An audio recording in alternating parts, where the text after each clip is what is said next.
یہ بات اس وقت کی ہے جس زمانہ میں سفر کی سہولتیں بہت کم تھیں۔ سفر عموماً پیدل، گھوڑوں یا اونٹوں کے اوپر یا چھکڑوں کے اوپر ہوا کرتے تھے اور راستے بھی غیر محفوظ اور پرخطر تھے۔ اس وقت مولانا مظفر حسین کاندھلوی رحمہ اللہ کسی ضرورت سے اپنے سب اہل خاندان کے ساتھ کاندھلہ سے گنگو کے لیے روانہ ہوئے۔ اس وقت کانگلہ سے گنگو جانے کے لیے وہ راستہ زیادہ موزوں سمجھا جاتا تھا جو گڑھی پختہ گاؤں سے ہو کر جایا کرتا تھا۔ مولانا کا قافلہ گڑھی پختہ سے نکل کر گنگو کے راستے میں تھا کہ اچانک اس قافلے کو ڈاکوؤں نے گھیر لیا۔ مولانا نے جب دیکھا کہ ہم ڈاکوؤں کے نرغے میں آگے ہیں اور ڈاکو حملہ کرنے کے لیے، مارنے لوٹنے کے لیے آ رہے ہیں، تو حضرت مولانا گاڑی سے اتر کر ڈاکوؤں کے سردار کے پاس گئے اور اس سے کہا، بھئی اپنا کام کرنے سے پہلے میری ایک بات سن لو۔ ڈاکوؤں کے سردار نے کہا، کہو کیا کہنا چاہتے ہو؟ مولانا نے فرمایا، میں چاہتا ہوں کہ تمہارے ساتھ ایک معاہدہ کر لوں۔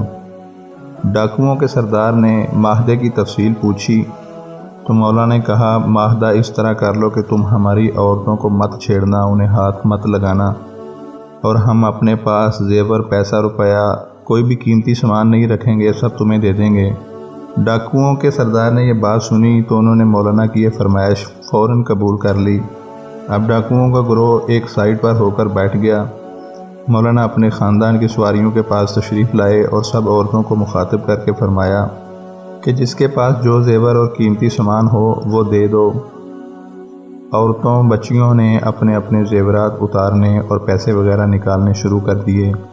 مولانا کھڑے ہو کر اس کی نگرانی فرما رہے تھے۔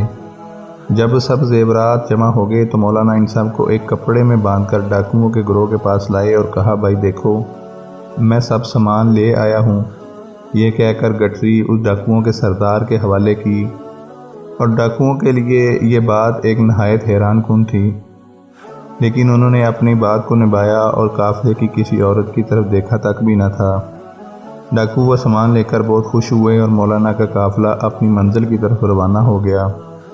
ابھی قافلہ کچھ دور ہی چلا تھا کہ مولانا کے ساتھ جانے والی عورتوں نے آپس میں کچھ ہلکی آواز میں گفتگو شروع کر دی۔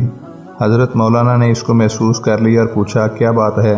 عورتوں نے کہا، کچھ نہیں، مگر جب مولانا نے سختی سے معلوم کیا تو بتایا کہ فلاں عورت کہہ رہی تھی کہ میرے گلے میں پہننے والا ایک زیور، اس کو میں نے کپڑوں کے نیچے چھپا لیا تھا، وہ بچ گیا ہے۔ مولانا نے یہ سنا تو فوراً سواری روکنے کی ہدایت کی۔ گاڑی سے اتر کر مولانا اس خاتون کے پاس آئے اور فرمایا، بی بی یہ تو وعدہ خلافی ہے۔ چونکہ ہم ڈاکوؤں سے معاہدہ کر چکے تھے اس لیے یہ زیور ان کا ہو چکا ہے، لاؤ مجھے دے دو، میں ڈاکوؤں کو دے کر آؤں گا۔ اس خاتون نے وہ زیور اتار کر مولانا کے حوالے کیا۔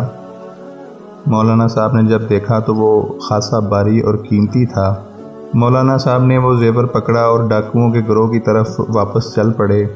جب وہ وہاں پر پہنچے جہاں ڈاکوؤں کا گروہ بیٹھا ہوا تھا، ڈاکو مولانا کو واپس آتے دیکھ کر یہ سمجھے کہ شاید بڑے میاں کے معاون اور مددگار آگے ہیں اور یہ مقابلہ کرنے کے لیے آئے ہیں۔ اسی خیال سے ڈاکوؤں نے تیاری شروع کر دی، ہتھیار اٹھانے شروع کر دیے۔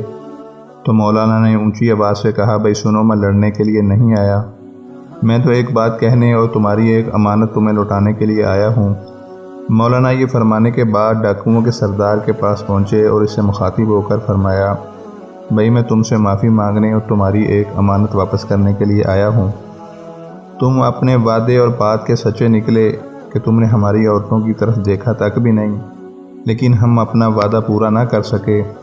یہ ایک زیور ہے جو ہماری ایک بچی نے اپنے کپڑوں میں چھپا لیا تھا، مگر چونکہ ہم تم سے وعدہ کر چکے تھے اس لیے یہ زیور ہمارا نہیں رہا، اب یہ تمہارا ہے، اور یہی زیور میں لوٹانے کے لیے تمہارے پاس آیا ہوں۔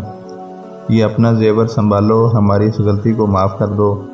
ڈاکوؤں کا سردار مولانا کی بات سن کر حیران ہوا اور اس نے پوچھا، کہیں تم مولوی مظفر حسین کاندھلوی تو نہیں ہو؟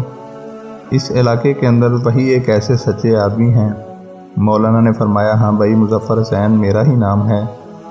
ڈاکوؤں کا سردار یہ سنتے ہی مولانا کے قدموں میں گر گیا اور ڈاکوؤں کے پورے گروہ میں گریہ بکا آوازاری شروع ہو گئی، اور اسی وقت سب ڈاکوؤں نے اپنے اس کام اور تمام گناہوں سے توبہ کی اور مولانا سے بیعت ہو گئے اور مولانا کے قافلے سے لیا ہوا ایک ایک سامان واپس کر دیا، اور مولانا سے وعدہ کیا کہ ہم نے آج تک جن لوگوں کا سامان لوٹا ہے یا کسی قسم کی تکلیف پہنچائی ہے، ان کو تلاش کر کے ان سب کا سامان واپس کریں گے اور یا ان سے معافی مانگیں گے۔